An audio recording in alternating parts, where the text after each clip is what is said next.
Today is my first installment of my spring cleaning series. I both look forward to and dread spring cleaning every single year. It feels so good to get a really good deep clean on the house, but it's a lot of work. So I decided to bring you guys along with me in case you wanted some motivation and you wanted to follow my schedule. Bigger projects like the kitchen, I'm dividing into two, so this is my first installment. I have everything that I need to get done today written on a little sticky note. I will have this just typed out for you guys below so you know exactly what I'm getting done today. And then in a few days, we'll go ahead and do the second installment and I'll have that typed out for you too. Today's video is actually a collaboration with Allie from The Simple Life, and her channel is amazing if you like cleaning motivation, lifestyle videos, and she's also great with her mommy videos. She has a little girl named Emmy who is so sweet. She's the sweetest mama. So go ahead and hop on over to her video. She's gonna be deep cleaning her kitchen as well. So I can't wait for you guys to go check her out and subscribe. You will love her. All right, you guys, let's get cleaning. I'm gonna start by wiping down my cabinets, and I'm just gonna be using a multi-surface cleaner. This is the honeysuckle scent, which I love for spring, by Mrs. Meyer's. I like to start at the top and work my way down just in case anything falls. I let it just fall to the counters and then sweep it up at the very end. So I'm gonna go ahead and just work my way down and all the way around the kitchen. Collide, hold tight, hold tight, hold tight. Dripping lights paint the skies, all because of you.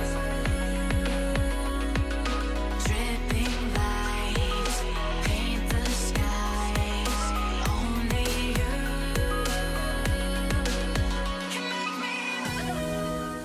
One easy trick I absolutely love is covering a butter knife with a cloth and getting into crevices. I honestly cannot do my spring cleaning without a butter knife, which I think is kind of hilarious, but it's just nice to be able to use things that you already have around your home. So down in those little crevices of the cabinets, it just works awesome. I have lived in my home for 3 years and have never cleaned out my dishwasher, which is so embarrassing, but I'm doing it today. So I'm gonna run a cycle with just a cup of white distilled vinegar, and that is going to help loosen everything up and give it a good sanitize.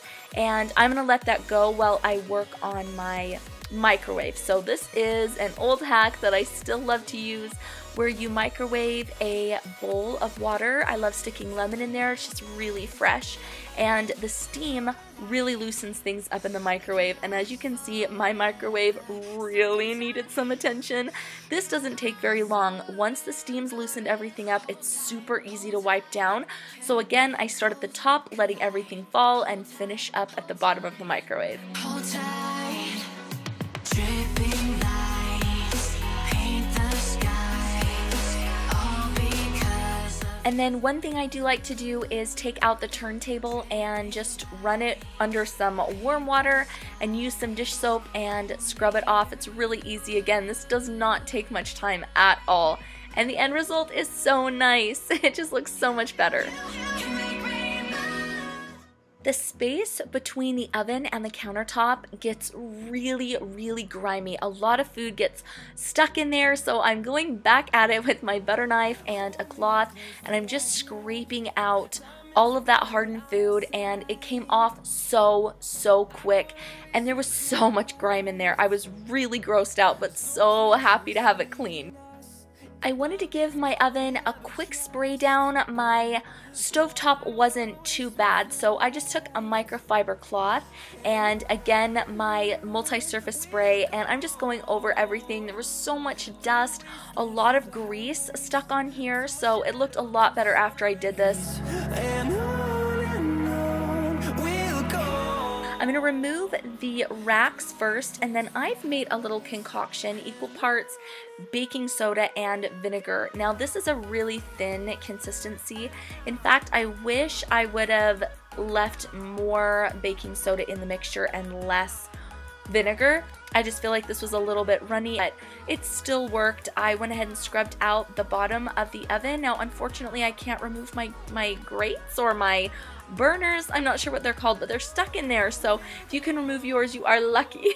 Anyway, then I'm going to take, again, I made another mixture, this time leaving a lot more baking soda. See how it's a little thicker, more of a paste? And my glass was bad. I had to scrub at it for a while. The suds just kept getting dirtier and dirtier the longer I worked, so I was really, really pleased. It was so satisfying to wipe this up and see all of the dirt. It's not really dirt, it's grime. Look at all that. It was so satisfying to see that come up. Through the wastelands, through the highways, till my shadow turns to sun rays. There was definitely a film left on my glass, so I just filled up my bowl with water and dish soap and went over everything again with my scrubber, and even more grime came up.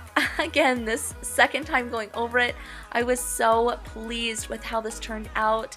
And then I went ahead and dried everything with a microfiber cloth.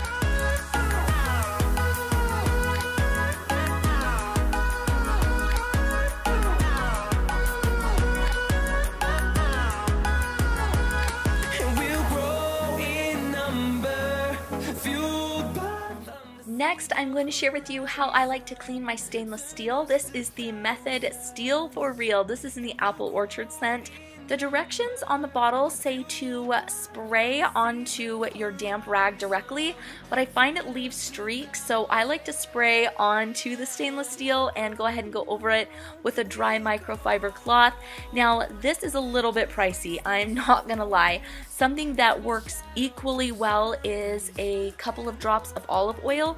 It really polishes and it does not leave a greasy residue behind.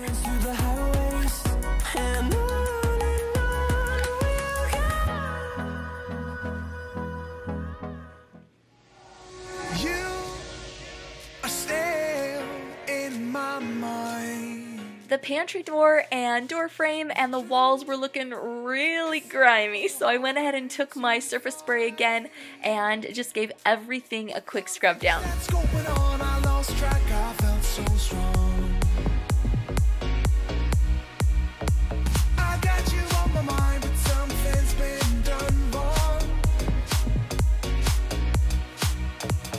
Sometimes I've been thinking of what to make of me and my memories. Sometimes I've been thinking of. At this point, my dishwasher has run its cycle and my cup that I've put in there is just full of water now. So everything is looking cleaner. I did find this poor little cookie cutter at the bottom, so I had to throw that away.